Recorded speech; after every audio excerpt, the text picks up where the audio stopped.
Ndabashimira kuba munteze amatwi. Nitwa Dizzyboy. Guys, ngufitiye amakuru meza cyane agiye atandukanye arimo kugenda acaracara hano mu bitangazamakuru bya hano mu Rwanda ndetse no mu Burundi ndetse muri East Africa yose.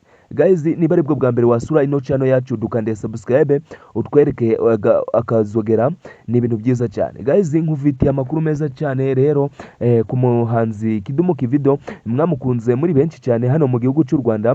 Umuhanzi Kidum Kibido, umwe mu bahanzi bakunzwe cyane ku rwego mpuzamahanga, yatangaje ko yageraga mu Burundi bakamuha abasirikare bo kumurinda, ariko yabiretse kuko yahisemo kwiyorosha no kwiyicisha bugufi, kuko yasanze bimuha amahoro, kuko yasanze nta mpamvu yo kwirengagiza ngo wigire igitangaza hano muri sinema muri rusange. Nayo magambo umuhanzi Kidum Kibido yaje kuba ashyira ku rukuta rwe rwa Instagram. Andi makuru mwayasanga ku kinyamakuru Urumuri TV 250. Nje nitwa Dizzyboy, mudukande subscribe, mudukundisha abantu benshi cyane.